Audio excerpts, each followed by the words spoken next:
Sit back, relax a little bit. Let me tell you a story. See if yours is anything like mine. Remember when I was a kid? So much better when I popped the lid. Feel the rap or open it up. Exactly, listen to Shawnee. Right, and Cash Out's the easy way to get money transferred when y'all with friends. So jump into that and then we'll get back to it. He said, baby, jump in the back, boy. Tailgate crazy. All right, guys, we are back. Let's try this again. I think it may be working. It looks like we're still kind of getting kicked on and off on the Facebook, the Shady Sports Facebook, but we're still on my Facebook, Cedric Green. So you guys can head on over there and you can check it out on there.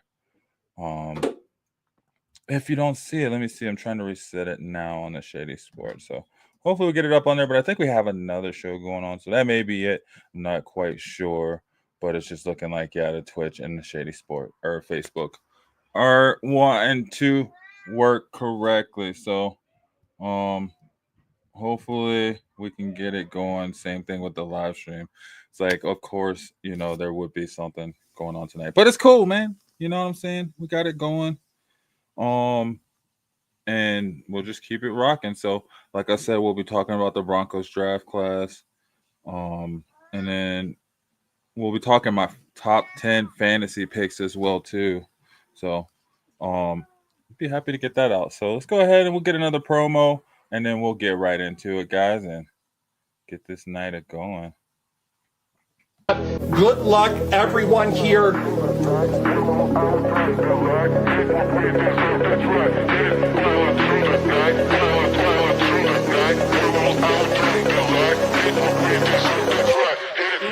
Oh my Lord, who is this? Joe Burrow! Joe Burrow! AFC North smoked it right here, baby. Fanatics, authenticated Joe Burrow on the speed, incredible hit, going to Alpha Wolf. Congratulations, Alpha. Yes, guys. Head on over to Breaks GPT and check that out. Oh, yeah, I guess we have some other shows going on, too. But yeah, head on over to Breaks GPT, the code Shady Sports. You get 10% off when you go ahead and order that Mix 3 box. But either way, tonight, guys, we're going to be talking the draft. And by draft, I mean the Broncos draft class, which we all wanted them to go out and get some heavy hitters. And by we, I mean me. I wanted you to go out and get some heavy hitters.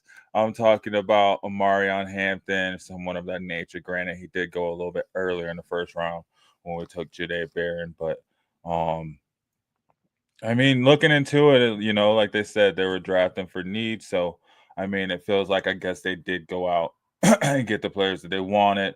They say RJ Harvey was something like the most running plays over 20 rushing plays over 20 yards or something. But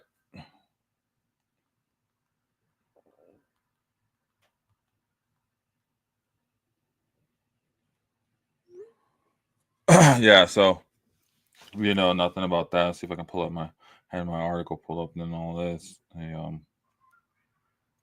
got away from everything, but I did got to write an article. Head over to Shady Sports Network and you can check that out for sure. Other than that, so you know, like I said, I would have hoped for them to maybe go a bit bigger in some plays, but looks like they knew what they were doing. They were drafting for need, so you can't be mad at that, right? But yeah, let's go ahead. Shirt starting to fade away. My green screen is green. It's supposed to be green, not a blue screen, right? Let's get right into it. Weird.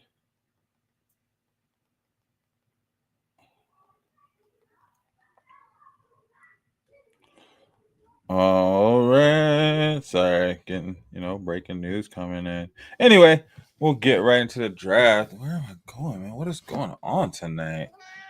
Gosh, guys. I do not know what is up here. It is going wild and freaking crazy, man. But anyway, we'll get into the draft, the Broncos draft pick. So the Broncos started off the draft, and like I said, they would have wanted to go after the running back.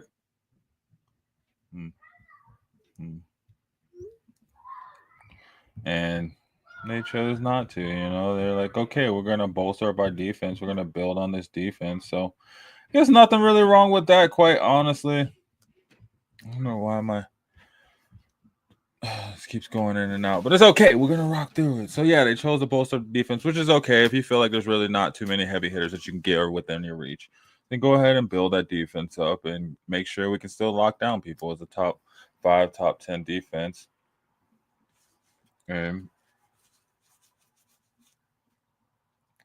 I think there's nothing wrong with building off of that. So, yeah, man, Sean Payton went and built off the defense. Went and got Ja'Day Barron, Texas cornerback. Coming out of the SEC, they played in the SEC last season, but he's a Jim Thorpe Award winner at a 5'11", 195 pounds. So, easily can start it across from Pat Surtain, but he can play in the slot as well, too. Super versatile. Ran a 4.39, really fast. He recorded 5 interceptions and 11 passes defended in 2024 with 20 pass breakups and 8 interceptions over 3 college seasons. His instincts and ability to play nickel, outside, or safety make him super elite. So he can play all over the field. We want a jack of all trades, and that was our jack of all trades, Ja'Day Barron, because Vance Joseph can line him up almost anywhere. And this guy, like I said, he can get right in right away. He can fit in with Pat Surtain and Riley Moss and go into that slot position, or he can go back and play safety whenever we need him to. He can go a nickel. Just brings that playmaking and flexibility, go all over the place. And then has a high football IQ. This guy has a master's degree. And his leadership aligns with everything that Denver's looking for. So I project him to be a long-term starter for the Broncos for sure. And that was a really great pick. Knocked it out the park. I'll give that an A-. Definitely a top 15 talent and, an immediate starter with all-pro potential. I mean, see Pat Surtain 2.0 potentially coming out. So I think that'll be a great one. I like that pick. It was in round 2, and it was like, what is going on, man? It was just, I felt there were running backs, and I guess that was the theme of the draft, right? There were a lot of players we thought should have went in certain spots and just kind of fell or stood where they were, stood pat or whatever it may be. But it just, it just seems like a lot of the mocks were not in line with what actually happened on the draft, so. And, we can't, there's nothing wrong with that. We can't control that, or we can't do anything about that. So, it just is what it is. It just felt like there was, other picks that should have been had, and then there was picks that went in certain places. So, I don't know what it was. But moving on to pick number 2. Broncos came back in pick number 2, and they did pick up a running back after, George Payton came out and said that they were going to get a running back. So they went and they actually picked up a running back. And R.J. Harvey from UCF. Now, this guy, explosive. This guy's legs are, you got to go see a picture of him. This guy's legs are huge. This is a really big running back. Really short, though, at 5'9". He's 210 pounds. He averaged 6.5 yards per carry. And like I said, he led college football and carries over 20 yards last season. He had 2,993 yards and 38 touchdowns over his final 2 seasons at UCF, and had 39 receptions for 505 yards with 4 touchdowns. This guy's balanced. He's super decisive, but he's kind of raw in pass protection. He can't block, right? So him and Jaleel McLaughlin will probably get taken out on those passing plays, right? But we got him coming in behind Jaleel and Audric Estime on the draft chart. Kind of a reach, but I mean, Sean Payton drafts for fit, and I guess he fits. So we'll see what happens, right? Everybody was hating on Bo Nix as well too, saying he was something or what he wasn't. So we'll definitely look into seeing what happens from that pick. And I mean, he had back-to-back 1,400-yard rushing season, so I'll give him a B. Super productive. Just his pass blocking and maybe had a lot of work. Had a heavy workload in college. But other than that, I still give him a B coming in. And he's going to kind of come in and play right away. Might not necessarily start, but he'll play right away. All right. Let's take a promo really quick. It's just me. I got nobody else to talk to, so we'll just go and take a promo and see if we can get this stream going better. We'll be right back, guys.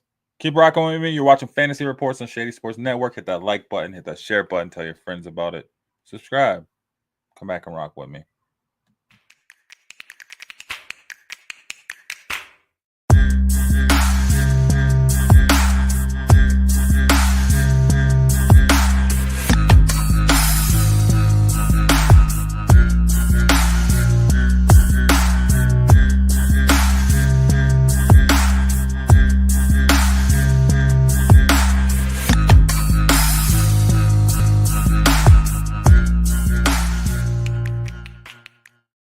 Yes.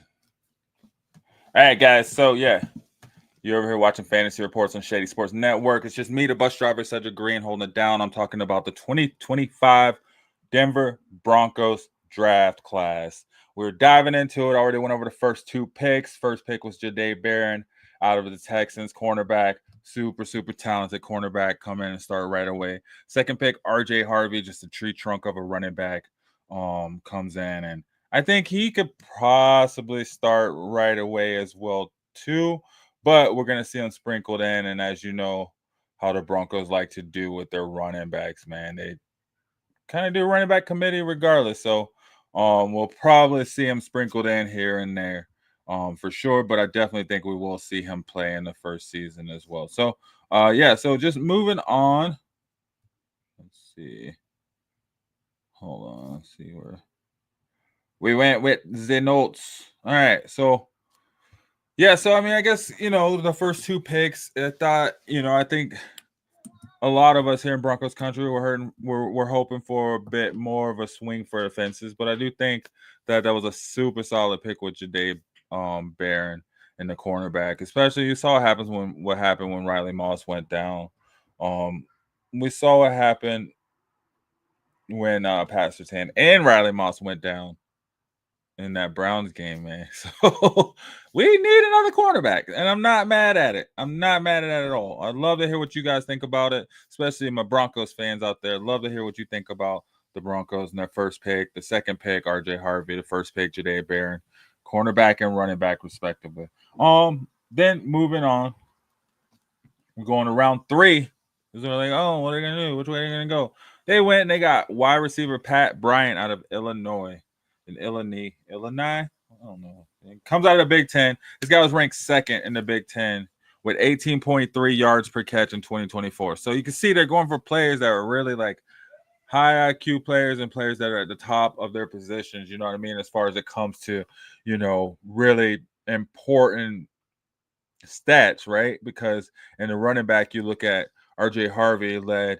He had the back-to-back 1,400 yards. So maybe a high workload, but really high on the rushing yards. That's what you want to see, a lot of yards, especially the way he's been used. You don't see running backs usually used like that in college. And then Pat Bryant being number 2 in yards per catch in the Big Ten. And it's just a big body receiver, 6'3", 205 pounds. So this guy has the height, has the weight. Dang, maybe I shouldn't have wore his blue shirt, man. I should have changed it up. Keep fading away. We'll keep it going, right? Keep it rocking, right? But I see this guy coming in as a wide receiver 2, wide receiver 3, backup. He can block really well. This guy had a 4.61 40-yard dash, so not necessarily blazing it up, but he does have some speed. He has really good contested catch ability, and he needs to improve his route running. Already has really good route running. Sorry, can't read my own writing. But anyway, I can see him coming in and lining up. I mean, actually right behind Cortland Sutton, replacing Lil Jordan Humphrey. But we'll probably see him coming in, wide receiver 3, 4 area, behind Cortland and Marvin Mims. But I mean, I could see him, possibility to overtake Marvin Mims. We'll see, right? But I give that pick a B. A B. What do you guys think about the Broncos third round pick? Wide receiver Pat Bryant out of Illinois.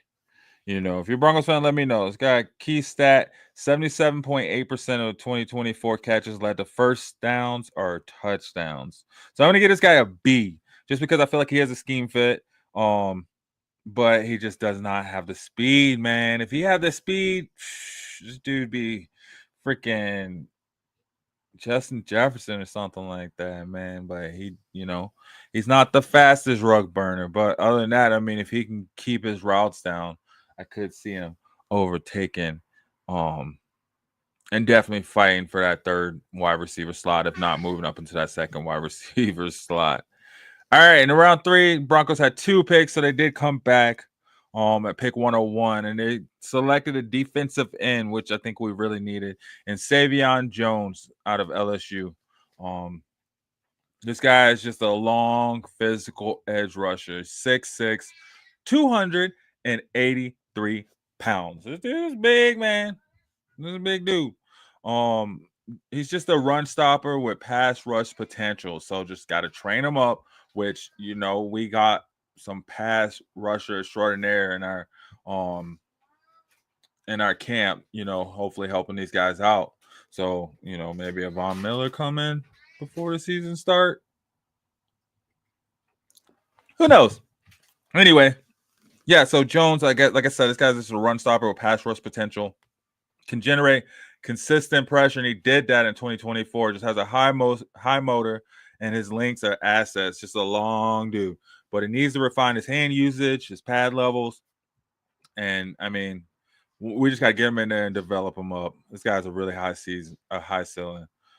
And then so we did trade up to get him, but I think this guy bolsters up the defensive line. He'll fall in line behind Zach Allen and John Franklin Myers, who are both nearing contract ends. And Zach Allen's won a lot of money. So if this guy can pick up, this guy will come in and maybe we can, let someone go and not feel so bad about it. But he'll definitely rotate in as a 4-3 end, potentially sliding inside on nickel packages. So we get him in the inside too.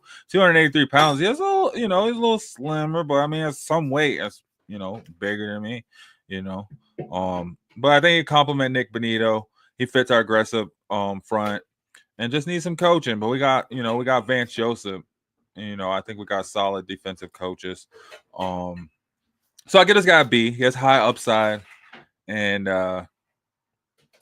we didn't, for what we traded up to get him, I think we really still got a good value out of him.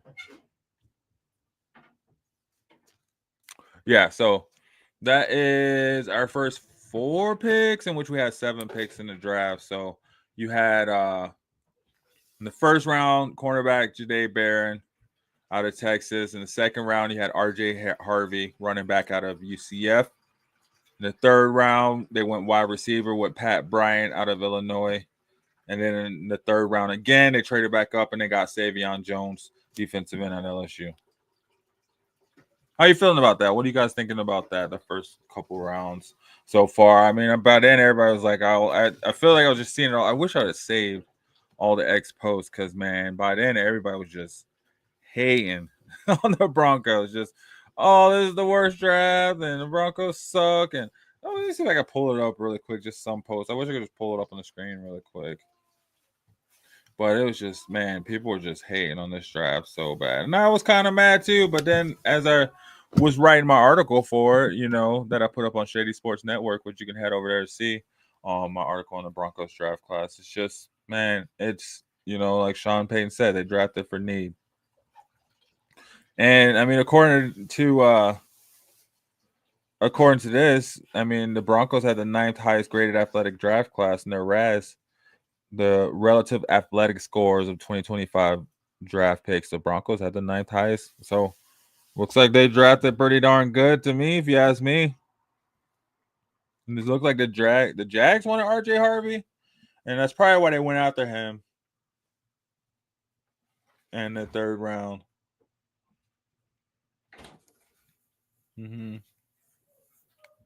Oh, they wanted Pat Bryant too, according to Mike Silver.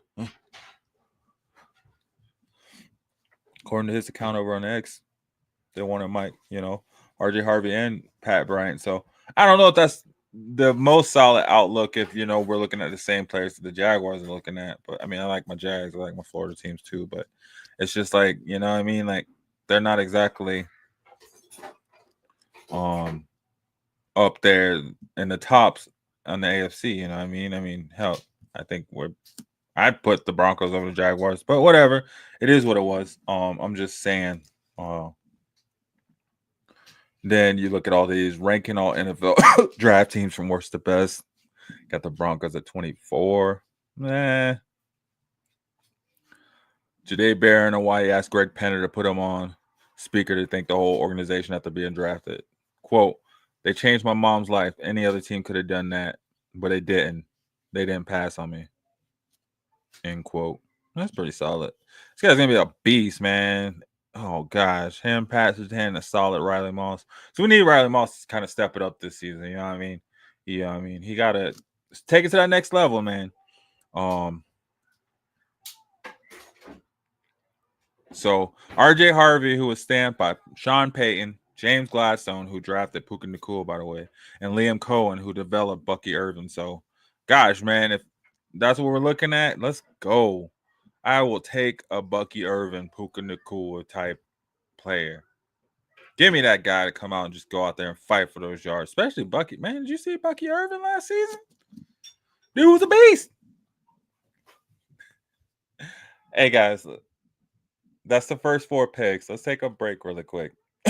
And then we go come back and we go finish out this draft and keep it running. You're rocking with the bus driver, Cedric Green, over here on Shady Sports Network. And this is Fantasy Reports, guys. Keep rocking with me.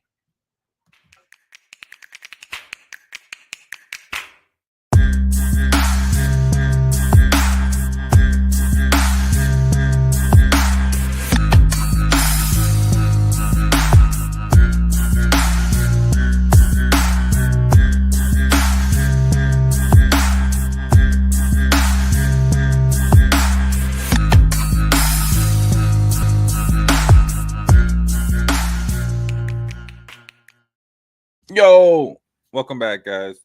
Like I said, you are watching Fantasy Reports on Shady Sports Network, and I'm your bus driver, guys. Well, that's the story of my life. No respect. No respect. Right? That's how we all felt, man. Come on now. You know that's how we all felt about the Broncos draft class. You know, just looking through, and everybody was just talking trash as soon as the Broncos finished drafting. Even before they finished drafting, like, what are we doing, man? We leaving these receivers here. We leaving these players on the board. We could have went and got this guy. We could have went and got that guy. Hey, man, look what happened last season. I feel like the same thing was said about Bo Nix. Could have got this quarterback. And look how it turned out. Made it to the playoffs with a rookie quarterback. So I'm excited, man. I'm ready to go in. I'm stoked about this class. I'm really, really excited about Jade Barron. I think that's it, right? Like, how many players you got to really hit on in your draft class, right? I think you got to hit, one for sure star and a handful of starters, right? You got 7 picks, so one for sure star, and I think even like one other starter would still be a pretty solid draft. So I'm hoping for Barron to be that for sure star. Harvey to hopefully morph into that starter. Jeremy Crawshaw morph into that starter, obviously. I think all of these guys have potential. Robinson might be asked to play early just because of the injury to Greenlaw, right? Speaking of Quay Robinson, let's move on. We got Quay Robinson, who the Broncos selected in the 4th round, pick 134. This guy's 6'4", 240 pounds, edge rusher, coming out of Alabama. I'm with it. Loving the SEC players, man. Alabama, LSU, Florida, Texas. Let's go, right? Especially a guy grew up in Florida watching SEC, all about that. But, oh, man, this guy is a special teams. He was a special teams standout, earning praise from Nick Saban as one of Alabama's best ever. Come on, man. In 163 career pass rush snaps, he generated 25 pressures and 5 sacks, showing elite efficiency. He's raw, but has significant pass rush upside. And then remember, we got this guy in the 4th round, too. We didn't even need him, but like I said, we may. This guy be a solid contributor behind Benito. May even ask on him a little bit more. He'll be an immediate special team contributor for sure. With potential to develop behind Benito. So hopefully get him developed. Don't ask him to do too much. Let him build up. See what he can do. But this guy has a pretty high ceiling, I think. And with some coaching, I think, especially being a day 3 pick, I think this is a really great pick right here when you sit back and you look at it. The key stats, the 25 pressures and minimal snaps. He only had 163 career snaps. So what? That's probably like, I don't even know. What is that? Probably like 2 seasons, 3 seasons, maybe. I'll give this guy an A+. And for a day 3, man, come on. Jumping back into it. We've had A's, we had B, B-, A-. I'm sorry, not an A+. I give this guy an A-. Just because of the elite value on special teams, instant starter on special teams, and then he has long-term potential on the defense, man. We give us the linebackers, man, especially ones that got a little bit of speed to them too. Let's go. This guy's a little slim, 240 pounds. Come around the edge, get that little dip. Get Von Miller in here, teach him that little dip up on it. Come on, man. All right, now moving on to round 6. This is where we went. I'm always down when they go to my Gators. Hit them with that Gator chomp. Hold on, let me come back. Hit you guys. Hit them with that Gator chomp real quick. You know what I'm saying? If you ain't a Gator, you Gator bait. Orange and blue all day. But yeah, punter. I was like, what the heck? But I was like, okay, it's Florida. It's the Gators. But punter in a draft? I ain't never seen that. Which we did need a punter. This guy's Australian-born. Jeremy Crawshaw out of Florida. Florida Gator. This guy averaged 45.8 yards per punt in 2024. Big leg. With 25 of 59 punts landing inside the 20. So accurate on top of that. This guy has leg strength, accuracy, and had a great Senior Bowl performance. He's definitely the draft's top punter. So I feel like with that being said, if you're going to take a punter, you might as well take the best punter in the draft, right? He'll replace Riley Dixon, and I'm sure he'll win the starting job over Matt Hack. So this guy will be in the field right away for sure. I'd say this guy's an instant starter. And he can flip a field and put it where it needs to be. Like I said, 25 of 59 punts landing inside the 20. That's what you want with a punter. If a punter's going to play for you, he's going to flip the field. So let's go. Let's get it. Key stat, this guy dominated at the 2025 Senior Bowl. You can give him a B+. So if you're going to get a punter, like I said, get the best punter in the draft. It fills a need, and it's a top-tier filling of the need, not just going out and getting somebody. So you don't have to go pay a lot of money for somebody. You should go get somebody in this draft, draft them late, in the 6th round, pick 216, and you're good to go. Just leave it, man. Just leave it. All right, this last one, this one was like, I don't know, man. I get what you're trying to do, but you probably could have picked up something better a little sooner. Especially, I feel like this is a little heavy on the tight ends. But round 7, pick 241, I think they traded up like 14, 15, 20 times right here, man, and to get this pick. But they got tight end Caleb Lohner out of Utah. This guy was a basketball player. He played some football, I think, his senior season. He went and played. He was a basketball player from BYU and Baylor. He began football in 2024. Caught 4 passes. Let me say this again.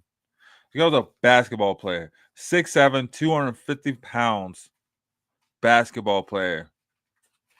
Began playing football in 2024. Caught 4 passes. All touchdowns. And a 2-point conversion. His size and athleticism are all intriguing, but he's extremely raw, drawing Jimmy Graham comparisons. And Sean Payton with it, he likes the Saints players, man. So he's going to try to strike gold again. Try to strike lightning twice. Anyway, they say, just need to develop him. He's only caught 4 passes, but they're all touchdowns, right? So they need to develop him. Feel like they can use him in the red zone. He's not going to be blocking, right? He's just out there to catch some stuff. He's likely a practice squad candidate with long-term upside and paid joker role. So we could have probably not even drafted this guy and probably just picked him up as a free agent. Anyway, I'm going to give him a C+, high risk, high reward, right? So we'll see how it turns out. So that's it, man. That's the Broncos draft class. What do you guys think? How you feeling about this? How'd they do? How would you rate this Broncos draft class? Round 1, Jahdae Barron. Round 2, RJ Harvey.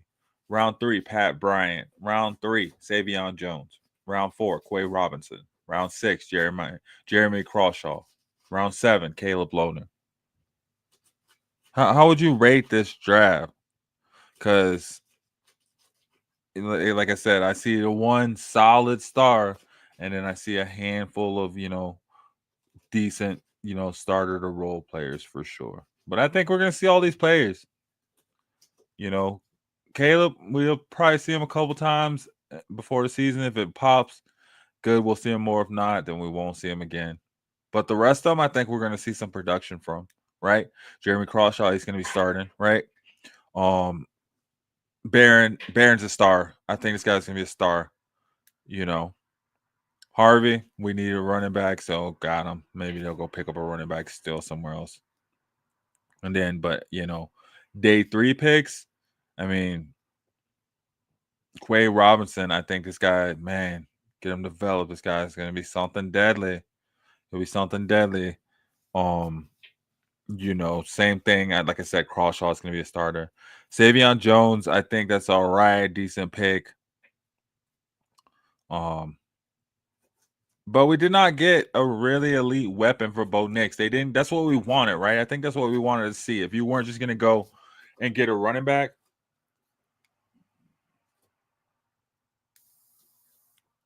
I think we wanted to see the Broncos go and get a home run weapon for Bo Nix. And they didn't go and do that, man.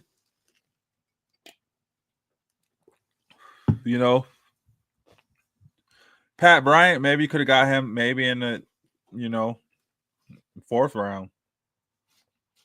Who knows? They thought the Jags wanted him, so they got scared. RJ Harvey, maybe you could have got him in the 3rd round. Who knows? They thought the Jags wanted him, so they got scared. I don't know. Trading up for Jones, having to get Savion is a good pick, but, you gave up mid-round picks that we could have used too. Because I think we did have we had another 3rd, and I think we had one more 4th too. But I guess you felt you didn't need them, and then you go and move and shift around and get Caleb Lohner, which this guy was a basketball player.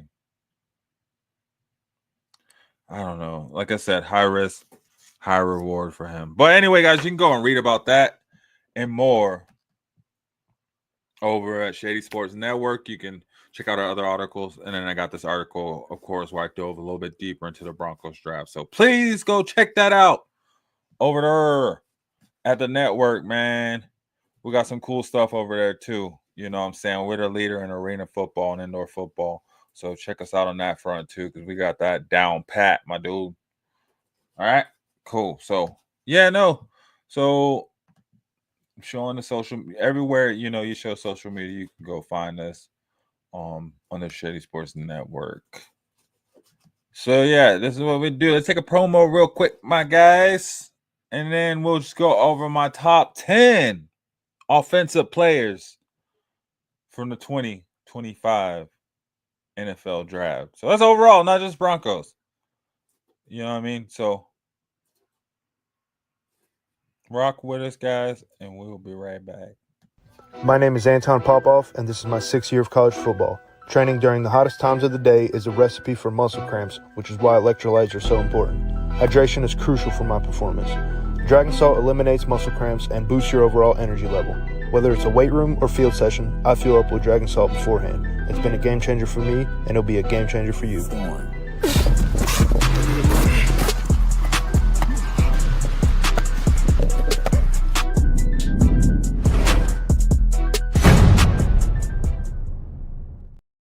Yes, sir. Dragon Salt, DRGN Salt, SALT, DRGN SALT.com. And use that code, Shady Sports Network. Those of you guys working out, looking for something maybe a little different from, Gatorade, Powerade, whatever it is, you use to recover. Check out Dragon Salt, man. Yeah. We were just talking about the Broncos draft class. Like I said, I gave that draft class a solid B, man. I'm still rocking with it. I see what Sean Payton's looking to do, and I really hope it works out like that, because I think it'll be good, man. And I think it'll be a lot of people will be surprised, because I think the Broncos had the Broncos rated to win what, 5 games last season? Right? We made it to the playoffs, man. So let's go. Let's get back. Bring us the Bills. Let's get it. And we didn't need to go out and get some home run hitter. We got the team. We got the squad, right? Just build off of it. So I love what we did on defense. I love the fact that we did bolster up our defense. It sucks that Greenlaw did, go down with that injury.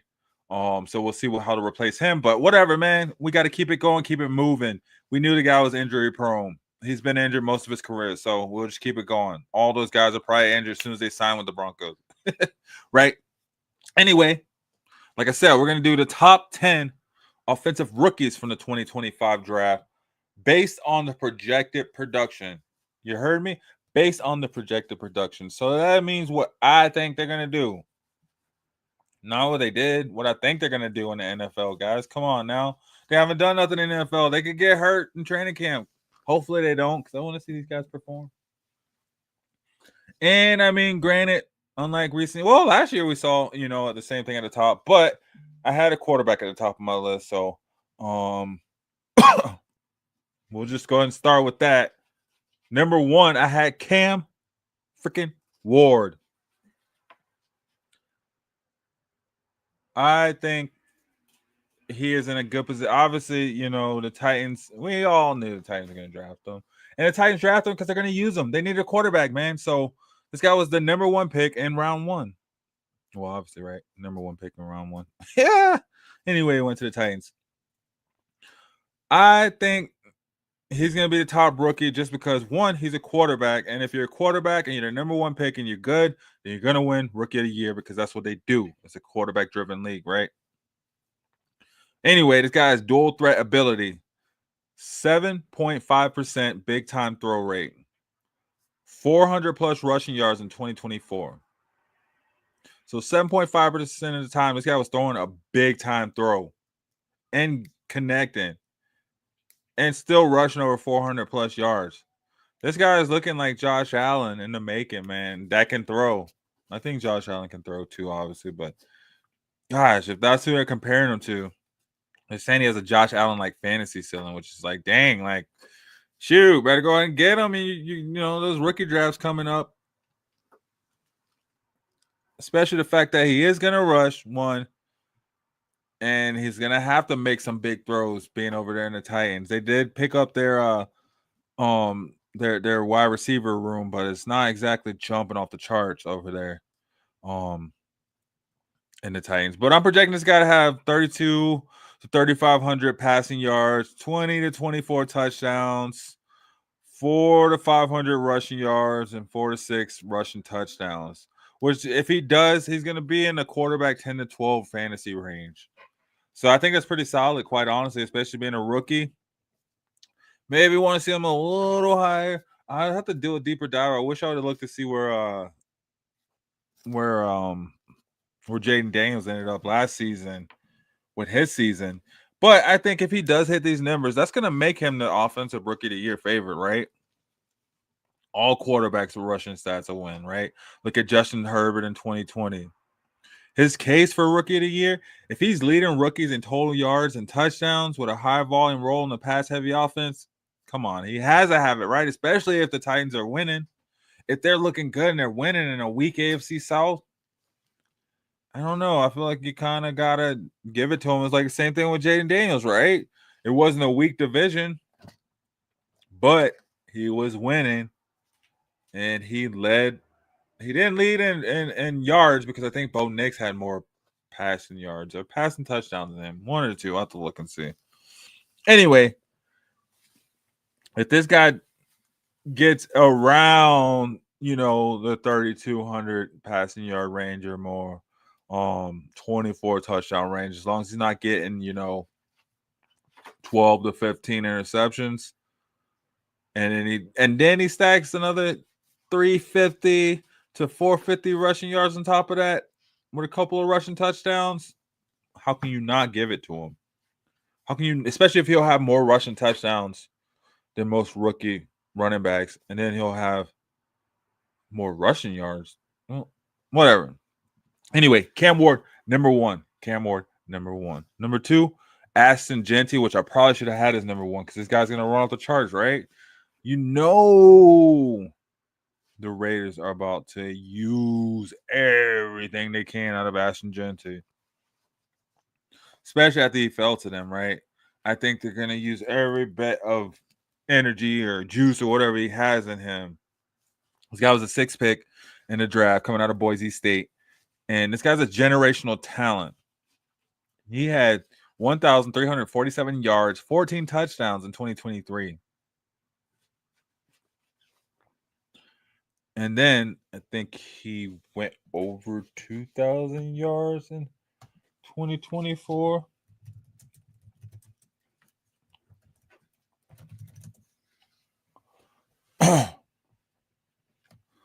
No, he had 159 carries in 2024 for 1,376 yards. So 2024, sorry, not no, and then 1,300 in 2023 as well. So over 2,600 yards in 2 seasons with 1 million carries. But he is a 3rd down. He's a 3-down back. This guy can come out and just run it. The Saquon Barkley 2.0 for sure. And he has to live up to it because he's talking all that hype. He's talking all that hype, right? Talking about how are you going to, stop me? I ran for 2,600 yards. I can do this. I know what I'm doing. Blah, blah, blah, blah, blah. If this guy has a 1,500 plus scrimmage yard season with double-digit touchdowns, it could mirror Barkley's 2018 Offensive Rookie of the Year win, right? Especially in a run-friendly scheme, which they're going to have to use them. I know they got Geno. Hey, Geno, but the Raiders wrote you back, man. They're writing you now. You can't. That chip's gone, right? Anyway, I'm projecting Genty to have 12 to 1,400 rushing yards, 10 to 12 touchdowns, also adding 30 to 40 catches, which will give him around 250 to 300 receiving yards, putting him at running back 5 to 8, which is probably going to bump up to that, 3 to 8 range. So, yeah, man, if this guy does come out and if he smashes that rushing total, it's kind of hard not to give it to him. So, it's going to be a fight, especially if those first 2 guys, Cam Ward, if him and Ashton Genty both come out swinging, dang, y'all, we go see something, right? Anyway, moving on, number 3, Omarion Hampton, running back out of North Carolina. This guy was the 23rd pick in round 1 to the Los Angeles Chargers, which if we didn't get Jahdae Barron for the Broncos, like, why didn't you get? What are you doing? Why? What? When? Right? But they got the cornerback, so I'm with it. Anyway, this guy was drafted to the Chargers. His downhill running, man, he had 2,000 plus scrimmage yards in 2024. And that fit Greg Roman's offense. His goal line role and 150 to 180 carries. That's what I'm projecting him to get. That's going to ensure running back 2 production. Probably better than what the Broncos running backs will do. But I'll definitely outpace most of the wide receiver and tight ends except Travis Hunter, which we'll get to here in a second. So anyway, this guy, if he can get in there and their goal line work, he can get a high touchdown count, putting them, kind of double digits on the touch, especially if he can get double digits on the touchdowns. And he becomes a feature back in the Chargers offense. It's going to be kind of hard. You got Najee over there, but hey, man, Jamar Gibbs did it in 2023. Anyway, I'm projecting Omarion Hampton to have 900 to 1,100 rushing yards, 8 to 10 touchdowns, with 20 to 25 catches, giving him 150 to 200 receiving yards, which will probably put him in the running back 15 to running back 20 fantasy range, which is still relevant, right? 32 teams, man. So if you got a running back 15 and 20, and that's probably your number 2 running back, or number 3 running back, right? I think you're pretty solid looking at Omarion Hampton in that rookie draft, man. All right, number 4, man. Come on, this guy's probably gonna win it, right? Especially if he's playing both ways. It'll be gosh. What if Travis Hunter won the offensive rookie of the year and the defensive rookie of the year? Come on now. We could see that. The Raiders will definitely run Genty like there's no tomorrow. That's what I'm saying. They're gonna run every ounce and every juice. That's why he might get it. But it's like, honestly, I can see any one of these guys. Cam Ward could run away with it. Ashton Genty could run away with it. Marion Hampton, he has to run away to get it. Be a little harder for him, man, over in that crowded room, especially with Najee heading over to the Chargers. But Travis Hunter, man, what if we see Travis Hunter win Offensive Rookie of the Year and Defensive Rookie of the Year, right? Especially if he leads all rookies and interceptions, and then he leads all rookie receivers. You got to, man. Come on now. Don't hate. Don't hate like they did on Shedeur Sanders. But come on, man. This is the Heisman Trophy winner. If he can see, that's the only thing that'll hold him back. This is why I put him low. Okay, so I put him lower just because he plays on both sides of the ball. So you know they're gonna have to limit him in some fashion. He won't be out there all the time. So he's probably gonna be a wide receiver 3, couple plays on wide receiver, couple, trick plays, and he'll be mostly out there in defense. So if he can get a bunch of interceptions on defense, that'll give us case for that, which next week when I talk about my top 10 defensive players, we'll go over that. But anyway, if they do up his – if he comes out and kills it on offense, they may up his production. But what I'm projecting him to be is around 40 to 50 catches, with giving him 600 to 800 receiving yards and 4 to 6 touchdowns. It's about wide receiver 35 to 45 fantasy range on average, right? If they can up that and he can get, close to 100 catches, over 1,200 receiving yards, 13, 15 touchdowns, and do that on a limited role of like 10 to 20 offensive snaps due to being on cornerback, you can see them be like, well, you got to give it to him, right? Why not? Especially if he's killing it on both sides of the ball, man. I think you just got to do it. So I like Travis. I would go put my money on Travis Hunter right now. Just saying it'll be kind of hard because he will be playing both sides of the ball. Hey, guys, let's take a break really quick. When we come back, we'll get to number 5. And then, actually, let's do number 5, and then we'll take a break. How does that sound? You know what I'm saying? Switch it up, do what I want. Just me on this bus rolling tonight, right? So, Sam, what up? Thanks for tuning in, my dude. The man, the myth, the legend. All the other guys, thanks for rocking in with me.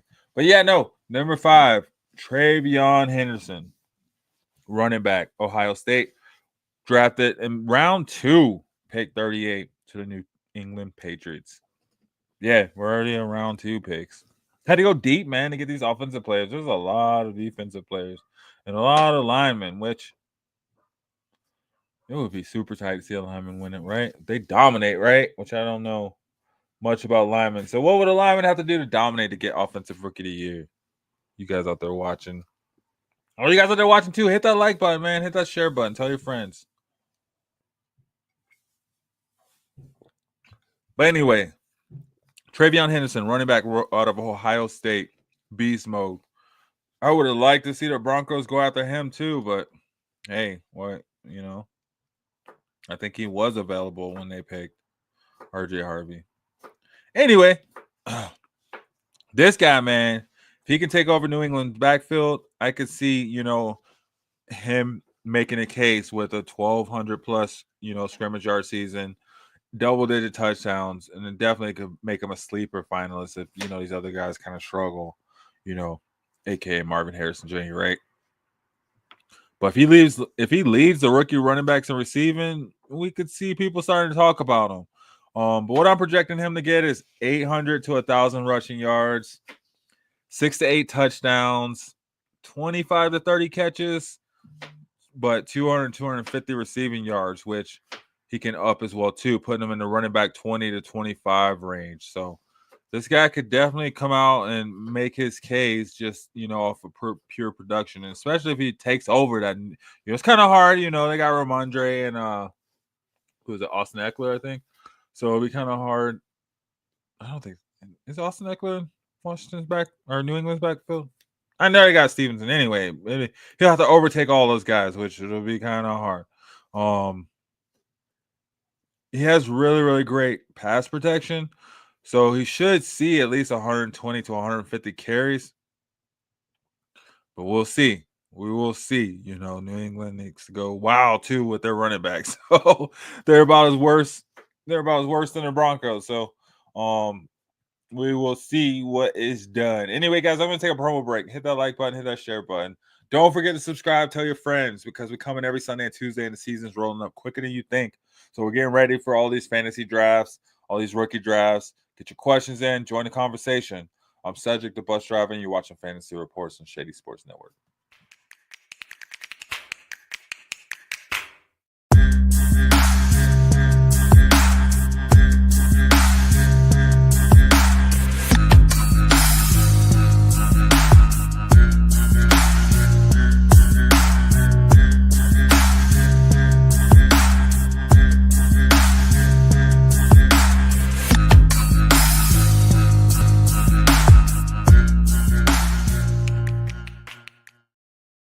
Yes, y'all. And you don't stop. All right, welcome back. So, what in the world? All right, yeah. So just like the Lions couldn't get away from the Georgia players to end their draft, we can't get away from the Ohio State running backs, right? The Ohio State wide receivers, the Ohio State quarterback. There's a lot of Ohio State players in this draft. They did pretty good. Anyway, coming in at number 6, I got another running back in my top 10 offensive rookie players from the 2025 draft. Another running back, Quinshon Judkins, running back out of Ohio State, who I really wanted the Broncos to get, and I'm mad that they can get him. This is why I didn't like the RJ Harvey pick, but it is neither here nor there. Anyway, this guy went to the Cleveland Browns in the second round. He's the 44th pick of the second round. And I think his case for offensive rookie of the year, this guy, if he could have a high touchdown total and a top rushing offense, that could push him into fringe contention, similar to Breece Hall in 2022. But it'll be kind of hard, right? They got Jerome Ford over there. They got the other guy. Still got a couple of contenders they'll have to go through to get there. But I think this guy's physical running and a run-heavy scheme, which they got 45 quarterbacks. Who's going to be the quarterback? This guy get 100 to 130 carries and a lot of touchdowns, which will put him above those tight ends and wide receivers, giving him kind of running back 3 upside. So probably a big sleeper, but still pretty solid, right? I'm projecting him to have 700 to 900 rushing yards, so right under 1,000, 6 to 8 touchdowns, 15 to 20 catches, 100 to 150 receiving yards. So in that running back 25 to running back 30 range. So still right below Travion Henderson, right? In which case he probably has a better chance to start than Travion Henderson. But hey, that's neither here nor there, man. That's just me talking, man. So what are you guys thinking? How you feeling about my top 10 rookie list so far? You digging it? You rocking with it? Is it cool? Is it not cool? Let me know. How are my list so far? I would love to hear from you guys. So anyway, keep this bus up moving. What are we on? Number 7? Colston Loveland, tight end. Michigan. Another guy we could have had, but you would have had to reach to get him. He went off the board super quick. I think this guy is the best tight end in the draft. Everybody says Tyler Warren was, but I think this guy is the best tight end in the draft. This is my favorite tight end. Anyway, Colston Loveland, tight end in Michigan. He was drafted in round 1, pick 10. And I put the tight ends below the running backs and the receivers and Travis Hunter because I felt like you really got to pop, man. Like, you got to have a Brock Bowers type season to really go off as a tight end, quite honestly. So, it just would take a lot. He would just have to get in that conversation. At least a Laporta-esque season, which would be around 860 yards, 10 touchdowns. That's what Laporta had in 2023. So with around 700 plus yards, 6 plus touchdowns, he could become a finalist. But it'd be really hard to overtake the quarterback and the running backs. But I am projecting this guy to have around 50 to 60 catches, giving him 600 to 700 yards, 5 to 6 touchdowns. So putting him in a tight end 8 to 12 range. He went to the Bears, so they're going to be using him. They do plan to use him. It's a pass-friendly offense with Caleb Williams over there, so it could instantly become production right away, right? In which case, putting him into that Brock Bowers S range, I think. So, what do you guys think? How's my list so far? Let me know. I love to hear it. Hear what you're saying. Anyway, moving on. Another tight end, Tyler Warren, number 8. Which, like I said, I think he was drafted before. No, he was drafted after Colson Loveland. But Tyler Warren out of Penn State was drafted round 1, pick 14 to the Indianapolis Colts. This guy, I would say, as long as he has a 650 plus yard season, 6 plus touchdown season, that could get him in the conversation. But again, he needs to be exceptional. They're saying this guy is Gronkowski 2.0, so maybe he can be exceptional, right? Maybe he can be super exceptional. So he has a lot of tight end 1 upside. Being in the Colts offense, like, well, is Anthony Richardson going to get it to him? We will see, right?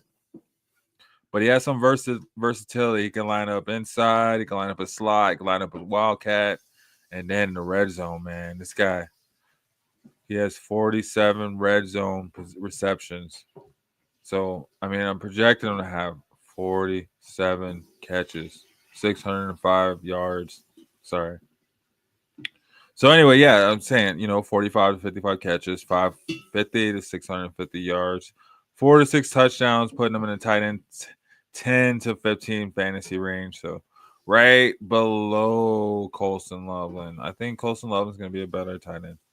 Anyway, moving on, y'all. Number 9, y'all. Ted McMillan, wide receiver out of Arizona. This guy was drafted number 8 pick in the first round to the Carolina Panthers, man. Going to a Panthers team that really did need a solid wide receiver number 1. So, I think he's gonna come in and make an impact as long as he can, stay healthy. I think he's gonna lead all rookie receivers too with receiving yards. And if he does, I mean, just like Puka Nacua, we could see him become a finalist. But it'd be hard to overtake those tight ends. It'd be really hard to overtake the running backs and really, really hard to overtake a quarterback. So he has to have a phenomenal season, right? I project this guy to have 60 to 70 catches, 800 to 1,000 yards with 5 to 7 touchdowns, putting him in the wide receiver 25 to 30 range, which is really solid, honestly. And that's the fantasy range, guys. These ranges that I'm giving you, they're all fantasy ranges, I'd say. So still a pretty solid pickup if you're able to draft him and kind of a plug-and-play rookie receiver, because he is going to come in and start. He is going to be Carolina's wide receiver 1. He is going to get 100 to 120 targets for sure. And hopefully becomes Bryce Young's favorite target. He'll have strong wide receiver 2 projections, but he is going to be a wide receiver 1. Mark my word. You heard it here. For sure, guys. So,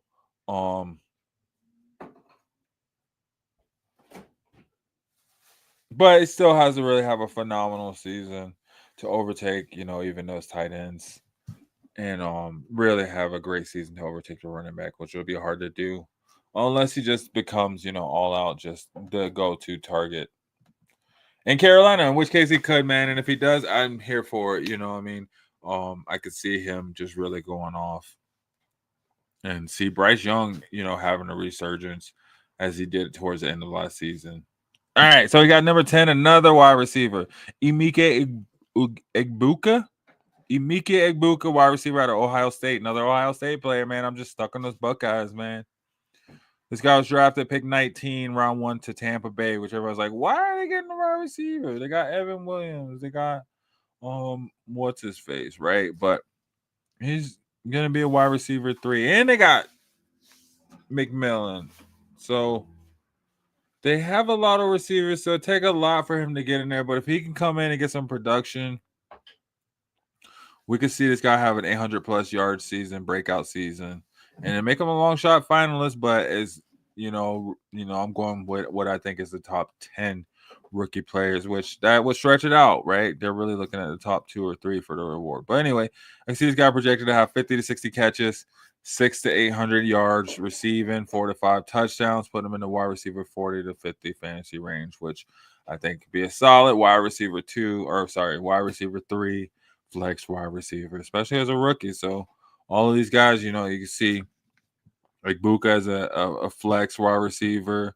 You can see McMillan as a solid, flex to wide receiver 3 for sure. Wide receiver, flex, I guess, in most leagues. I don't know. I keep saying wide receiver 3. You can see Warren Loveland as a starting tight end on your fantasy team. You can see Judkins. You can see Henderson as a solid flex to running back 2. I'd say Travis Hunter, plug and play, right? Wide receiver 2 all day. Probably put him in flex, right? Unless you're an IDP, put him in cornerback. Either way you put him, you're racking up those points from both sides of the ball, hopefully. Hampton, probably a solid running back 2 to flex. And Cam Ward, you're probably starting them right. Ashton Genty, you're probably starting them right. So 2 starters, 3 starters, if you include Travis Hunter for sure in this draft. In which case, before the draft, we're like, oh yeah, Ashton Genty is the only starter, but Travis Hunter for sure starter. Cam Ward for sure starter. Did have some honorable mentions, right? So my sleeper picks coming up. So still had him in the top 10, but Travion Henderson, I think this guy is going to be a sleeper pick just because he does have that speed. He has pass catching out of the backfield. He had 15 receptions 2024. And really good pass protection skills. So it's going to ensure him a role to get between 120, 150 carries and 25 to 30 targets along with that in New England's backfield. Projected to have between 800 to 1,000 rushing yards and 200, 250 receiving yards. He could outperform first-round picks like Hampton if he secures the lead role. So look out for Travion Henderson, especially if he gets that running back, that lead role in that kind of subpar New England running back room. His balanced offense will put him at least in running back 2, 3 upside, like I was saying. So running back 2 flex. But he has potential for a 1,200+ scrimmage yard season with 8 to 10 touchdowns, so double digits, making him a dark horse candidate, mirroring Jahmyr Gibbs' rookie impact. Another one, Isaiah Bond, wide receiver out of Alabama. This is the guy I had projected in my first mock draft going to the Broncos. I did like him. A little slow on his time, but still 4.3 speed. He was pick 55 in round 2 to the Dolphins. So this guy's 4.3 speed and a deep threat ability. 48 catches, 668 yards, 4 touchdowns in 2024. So he definitely fits Miami explosive offense. And as a wide receiver 3 behind Tyreek Hill and Jalen Waddle, man, who knows what he could do, right? You're covering those 2 guys. What are you going to do? You got this guy just coming blazing up. He could see 80 to 100 targets easily with Tua, right? So I'm projecting him again, 40 to 50 catches, 600 to 800 yards, and 4 to 6 touchdowns. His big play potential, I'm saying 15+ yards per catch, offers wide receiver 3, 4 upside. So on flex, you're probably looking at him as like, or in fantasy, you're looking at him as like a flex wide receiver. Wide receiver 2 fill in on a bye week or for an injury.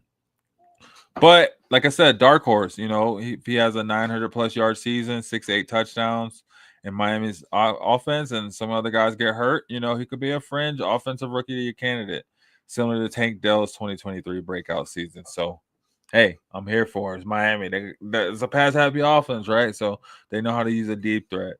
And then, of course, another honorable mention, my guy, Shador Sanders, because I'm going to say it, man.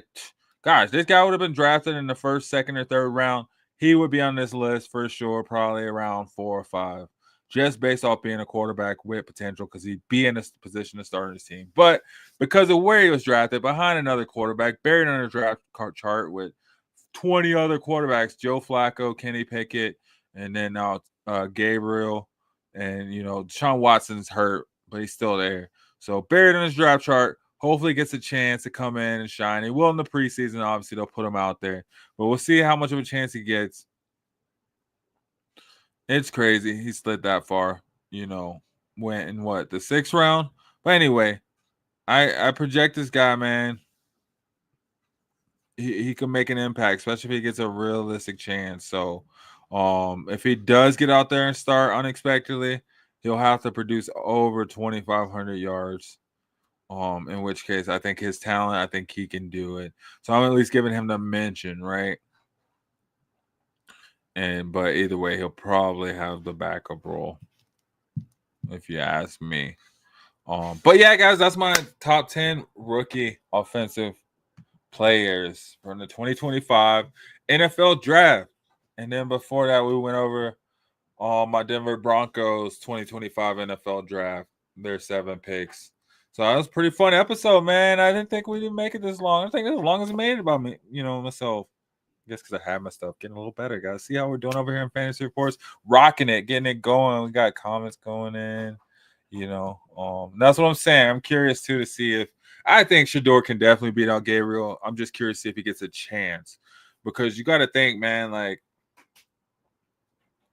it's hard to get reps, especially if there's no quarterback because I guess they'll have the competition, so they'll give them the reps. But how many reps are you getting in which team? You know what I'm saying? Like right now, you're getting 3rd team reps, if that practice squad reps, right? Well, 3rd team.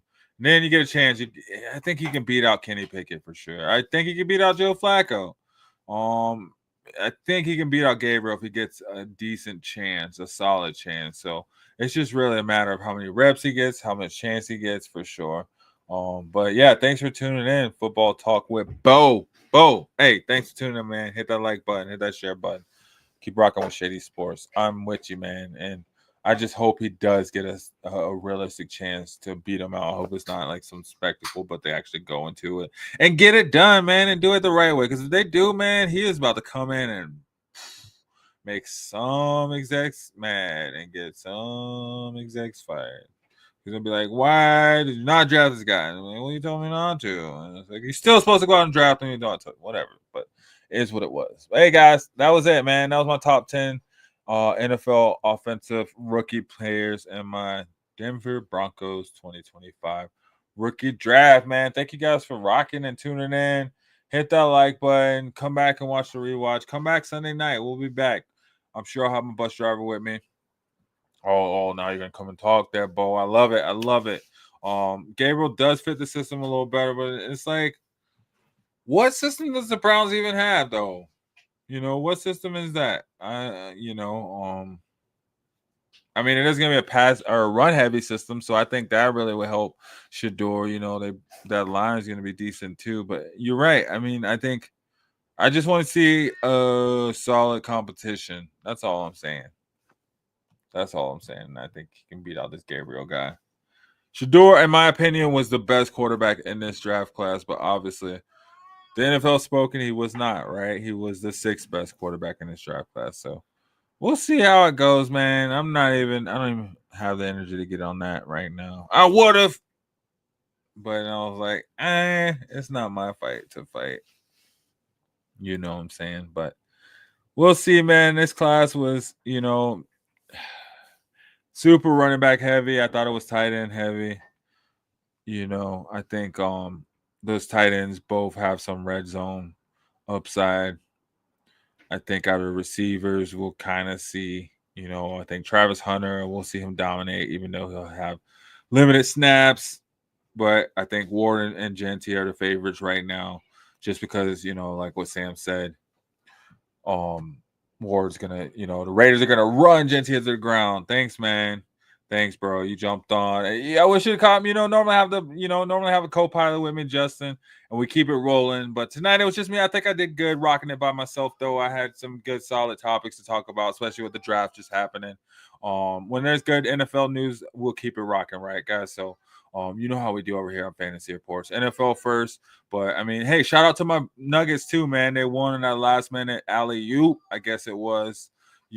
I think it really was. I think the Joker did really try for the alley-oop, but that was wow. Last second, man. Last second, and we're really scared. Yeah, Brown's gonna Brown. Crazy they didn't draft Travis Hunter, but I guess he doesn't fit their system either. I don't know. I guess they didn't want Travis Hunter and Shady, which would have been amazing, right? But too much news coverage for what they're trying to do. Anyway, shout out to my Nuggets, man. Tying up the series 2-2. Avalanche went down. They're down 3-1 right now to the Stars, but hey. I think it comes back. No, it goes back to Dallas. They're down 3-1. So hopefully they can turn it around. I know they got Landeskog back. Anyway, my Nuggets, man, shooting out. Hey, man, it's the bandwagon tonight. It's just me rocking, but I'm glad you guys rocked with me. I went through, talked some draft, and I'll be back Thursday night talking more Nuggets for sure. We'll be hopefully talking another Nuggets win. I think they're playing tonight, actually. Wait. Are they playing tonight? They're playing right now. So, yeah. Hey, guys, I got to roll. I got to catch my Nuggets play, right? Or we turn into a play-by-play on here. But anyway, hey, Bo, thanks for rocking with me. I'll have to check out Football Talk, man. You'll have to get you on, too. Come and do a roundtable on as the season gets closer. We'd love to have you on. Sam, again, thanks for rocking. I love how you always come and rock with the show too, man, holding it down. Anyway, guys, rock with us every Tuesday, every Sunday night here on Shady Sports Network at 7 p.m. on Fantasy Reports. And then rock with me Thursday night on the bus stop, man, talking hip-hop and sports. Mostly the Nuggets right now, right? So hopefully, like I said, Nuggets pull it off, get a win tonight. We'll be coming back talking the Nuggets are up 3-2 on Thursday night when we come back. But either way, come back. Rock with us. Head over to Shady Sports. We got more sports news too. And if nothing else, hey guys, hit that like button, please. Hit that share button. Doesn't take anything to share. Doesn't take anything to hit that like button. Come grow with me, because when football season comes, I'm going to be rocking and rolling. We'll have the fantasy news coming at you hot and heavy and helping you win that league this season. So get it going. Hey, Nuggets are up 17-6 right now in the first. Keep that momentum. Keep it rocking. Guys, have a great night. I'm a game changer. I'm a game changer. I'm a game changer. I'm a game changer. I'm a game changer.